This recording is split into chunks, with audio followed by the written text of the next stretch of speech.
Keindahan pesona alam dan kekayaan budaya di Pulau Lombok adalah potensi besar dalam sektor pariwisata. Nusa Tenggara Barat adalah salah satu provinsi yang tengah berbenah. Berdasarkan data Badan Pusat Statistik Nasional di tahun 2014, ada hampir 1,7 juta wisatawan baik lokal maupun mancanegara yang berkunjung ke pulau ini. Pemimpin negeri ini bahkan berjanji akan membangun infrastruktur penunjang pariwisata di Pulau Lombok dengan dana yang begitu fantastis, 1,8 triliun rupiah. Pulau Lombok adalah salah satu pulau pariwisata terbaik yang ada di negeri ini. Setidaknya ada 20% penambahan jumlah wisatawan di sini. Hal inilah membuat pemerintahan setempat membangun pariwisata sebagai sektor yang paling diunggulkan. Lalu mengapa di tengah gencarnya pembangunan masih ada saja daerah-daerah terpencil yang bahkan luput dari kata pembangunan? Pemirsa selengkapnya di Indonesiaku.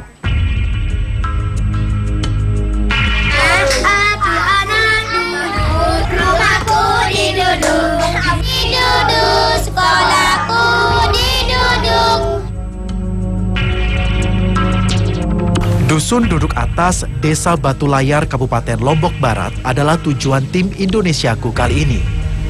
Dusun ini adalah dusun terpencil yang terletak jauh di atas bukit Batu Layar. Derap pembangunan sektor pariwisata di daerah pantai dan pesisir rupanya tak dinikmati warga yang tinggal di atas bukit, seperti warga Dusun Duduk Atas. Selama perjalanan menuju dusun, kami mendapati pemandangan kesenjangan yang cukup nyata. Di lembah Bukit Batu Layar berjejer bangunan-bangunan tembok megah dan kokoh. Ya, sejumlah villa menghampar mengelilingi bawah bukit. Ironinya, hampir semua bangunan itu adalah milik warga asing atau ekspatriat yang tinggal di pulau ini, bukan milik warga asli Batu Layar. Ironi ini belum seberapa. Lihat saja perjalanan menuju desa yang tak mudah ini. Mobil yang kami kendarai meraung menapaki jalanan yang terus menanjak.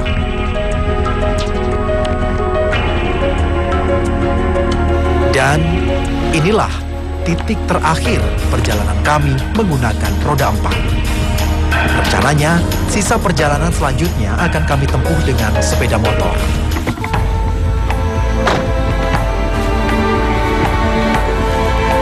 Namun sayang, warga yang harus menjemput kami belum terlihat. Sulitnya sinyal telepon seluler menjadi penghalang bagi saya menghubungi mereka.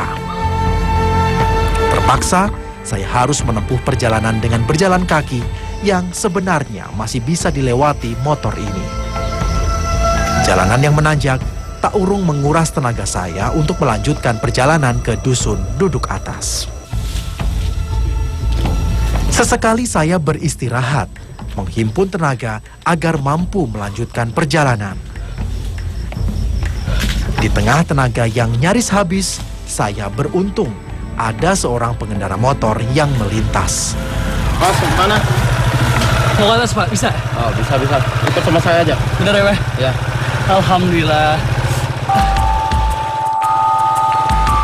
Saya pun meminta bantuannya untuk mengantarkan saya ke kampung atas. Masih jauh sekali. Pengendara sepeda motor ini bernama Sahri Ramdan.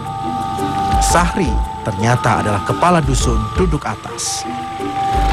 Urusan pekerjaan sebagai kadus membuat Sahri kerap bolak-balik naik turun bukit dari dan ke kantor kelurahan. Sampai di sini, perjalanan kami ternyata masih 2 kilometer lagi. Hutan dan pepohonan aren menjadi pemandangan yang mendominasi mata kami selama perjalanan. Tiba di Dusun Duduk Atas, ternyata warga tengah bergotong royong memperbaiki jalan desa. Perbaikan jalan sudah 1 tahun lamanya, namun belum juga selesai. Maklum saja, semua dikerjakan warga sendiri. Meski ada bantuan dari pemerintah, namun jumlahnya sangat sedikit jika harus dibagi 5 dusun. Namun begitu, mereka seakan tak menyerah. Buktinya, dengan swadaya, sudah 2 kilometer jalan yang berhasil mereka perbaiki. Dengan dana yang jauh dari kata cukup inilah, warga hanya bisa membangun jalan seadanya. Warga hanya bisa memanfaatkan pasir-pasir yang tersedia dari kampung mereka. Seakan tidak mau ketinggalan, wanita-wanita ini pun ikut membantu para pria membuat jalan.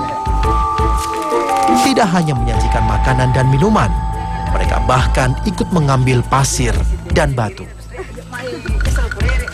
Pekerjaan berat ini beberapa kali berakhir sia-sia. Saat musim penghujan, air kerap menghanyutkan pasir dan batu yang sudah ditata. Namun warga tak kenal menyerah. Mereka akan tetap meneruskan pekerjaan membuat jalan ini hingga selesai nanti. Sarana jalan ternyata bukan satu-satunya masalah yang memprihatinkan di dusun ini. Listrik ternyata juga masih merupakan barang mewah di sini. Kabel-kabel berseliweran di sini adalah tumpuan 197 warga dusun untuk mendapatkan listrik. Cara seperti ini pastilah berbahaya. Kabel yang terkelupas dan terlalu rendah letaknya bisa mengancam keselamatan warga kapan saja, terutama anak-anak. Batang bambu sebagai tiang penyangga kabel juga rawan keropos oleh cuaca dan binatang seperti rayap. Karenanya, warga secara berkala memeriksa instalasi sangat sederhana ini. Tiang penyangga yang telah lapuk atau rusak segera mereka ganti. Bambu-bambu tua biasanya dipilih untuk menggantikan tiang yang rusak.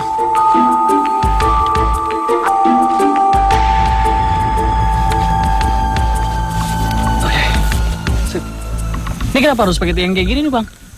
Untuk kabel ini kan, biar nggak jatuh ya. Emang sering jatuh kayak gitu? Ya sering, bahaya nanti untuk anak, kalau lewat motor. Sepanjang berapa kilometer ini kabelnya, Bang? 3 kilometer, Jauh. 3 kilometer. 3 kilo? 3 dari kilo. mana? Dari pilar di sana di bawah itu, sampai sekolahan ini. Ya ampun, dan itu kabelnya itu nggak ada Nggak ada tiang-tiang seperti... tiangnya, cuman bambu aja sama tali. Kalau ada pohon-pohon itu kita ikat di sana. Ya ampun, bahaya banget untuk warga-warga ya. Iya, bahaya Pak. Ayo lanjut Bang. Iya dah. Dengan usaha keras ini, ternyata tetap saja tak semua warga bisa menikmati listrik. Warga berharap listrik segera masuk ke dusun dengan instalasi resmi yang dibuat oleh pemerintah.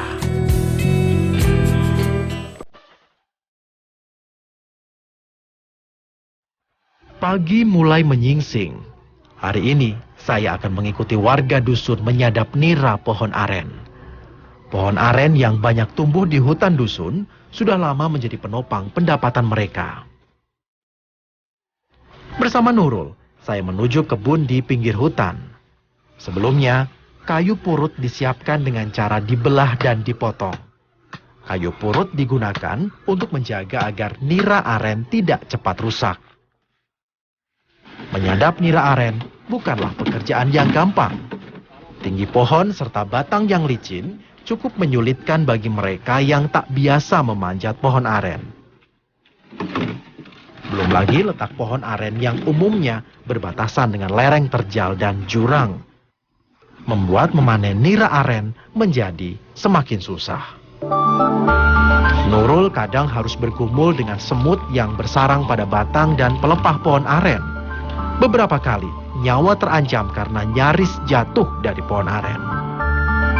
Namun semua itu tak menyurutkan semangat Nurul dan warga dusun menjadi petani aren.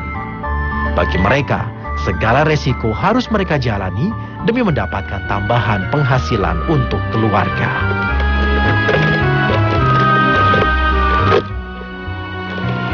Rasa penasaran membuat saya ingin mencoba memanjat pohon aren ini.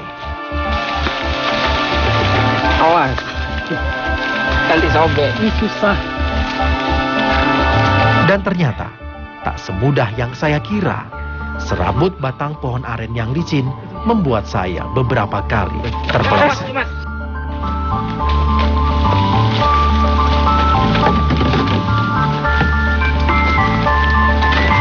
Nah pemirsa, kita baru saja melakukan kegiatan bertani aren dari hampir 70% warga desa di Dusun Duduk Atas ini melakukan kegiatan bertani aren, dan biasanya satu orang bisa mendapatkan 3-4 dirijen yang menghasilkan sekitar 2 mangkuk kecil saja. Iya. Dan itu kalau dijual ke pasaran cuma 60.000. Prosesnya 1 hari lama. Cukup itu, Mas? Iya, cukup. Cukup katanya. Lanjut.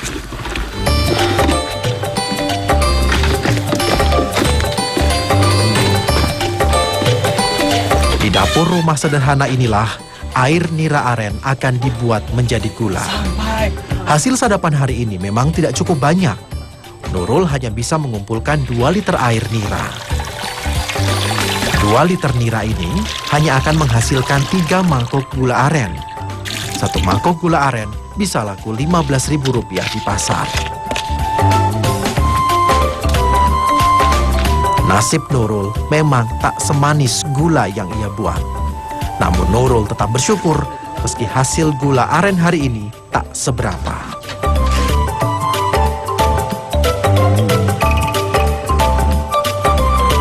Sementara para lelaki dusun mengolah aren, para wanitanya sibuk di kebun mengambil daun pisang.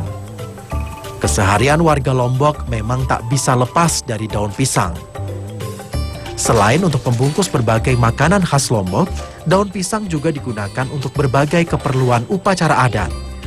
Anak-anak yang putus sekolah biasanya ikut membantu ibu mereka mengumpulkan daun pisang. Sri adalah salah satunya. Dalam sehari, Sri bisa mengumpulkan 100 lipat daun pisang siap jual. Hasilnya lumayan, bisa membantu ibunya membeli kebutuhan dapur. Sri dan perempuan lain di dusun ini pun tak perlu jauh-jauh ke pasar untuk menjual daun pisang mereka.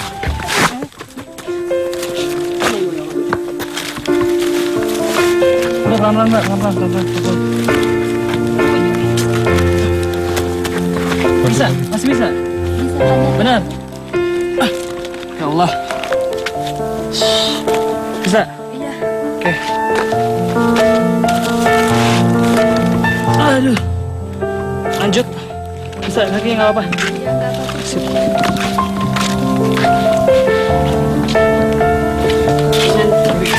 Cukup turun ke gerbang dusun untuk menjualnya ke pengepul daun pisang sudah menunggu di bawah.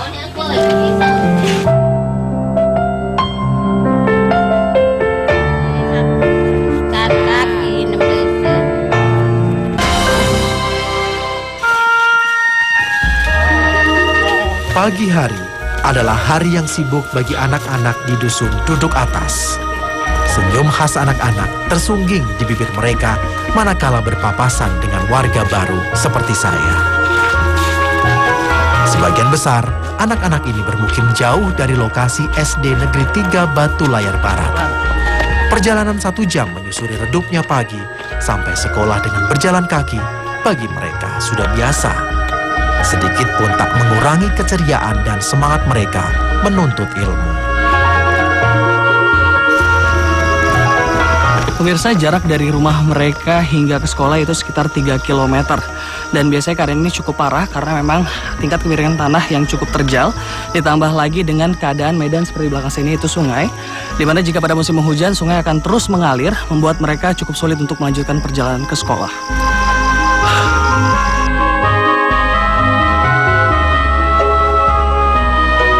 Sesekali mereka beristirahat sebentar sambil menunggu teman-teman mereka yang tertinggal di belakang. Kalau misalnya musim hujan tuh, ngelewatin sungai yang tadi, itu gimana, Zulfami? Ya, kita Apa? Kita copot sepatu kita dulu. Kalau lewat sungai copot sepatu, Iya, terus baru bisa lewat sama teman-teman. iya. Terus suasana kayak gimana sih? Gelap gak sih kalau misalnya berangkat sekolah, apa nunggu pagi dulu? Gelap kalau musim hujan. Oh, kalau musim hujan, tapi tetap berangkat ke sekolah? Tetap Oh, pakai payung.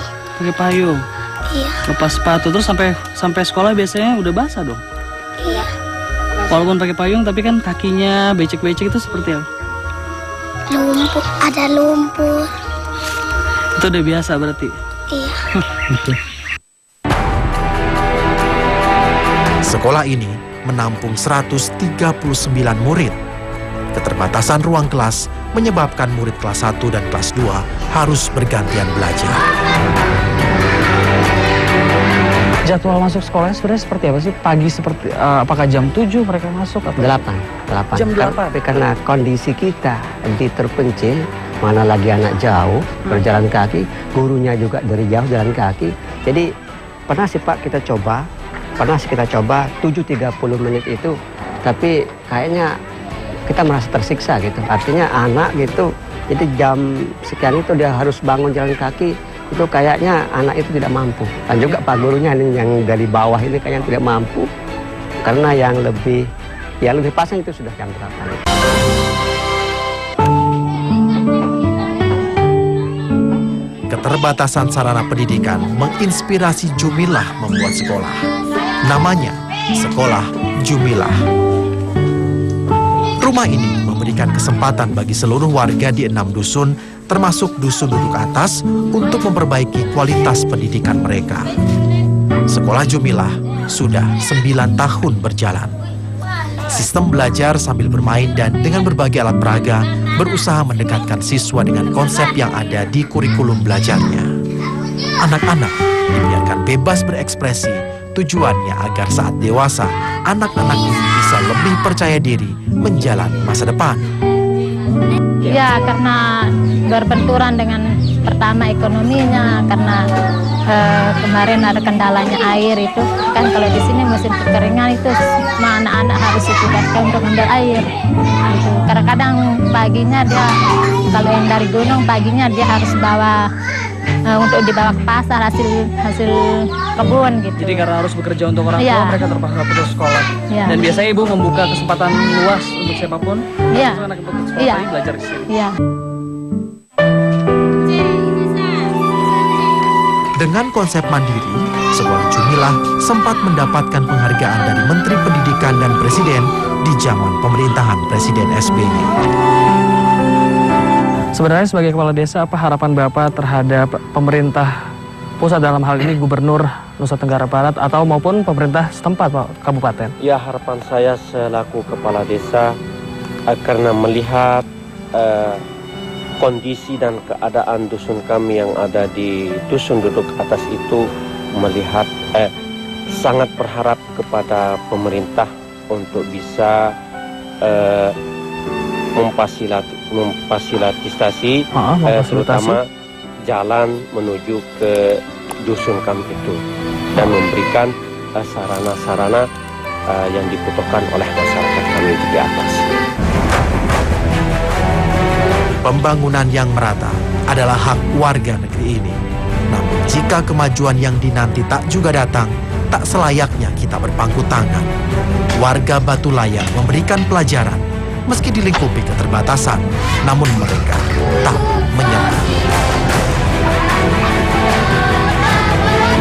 Pembangunan pariwisata di Lombok Barat ini ternyata masih belum mampu menjamin kemakmuran bagi warganya. Perbedaan status sosial adalah sebuah pemandangan yang kerap kali terjadi di sini. Bagi mereka yang masih merasa kekurangan, tentunya menjadi mandiri adalah sebuah solusi terbaik untuk terus melanjutkan kehidupan. Pemirsa, demikian Indonesiaku kali ini. Terima kasih dan sampai jumpa.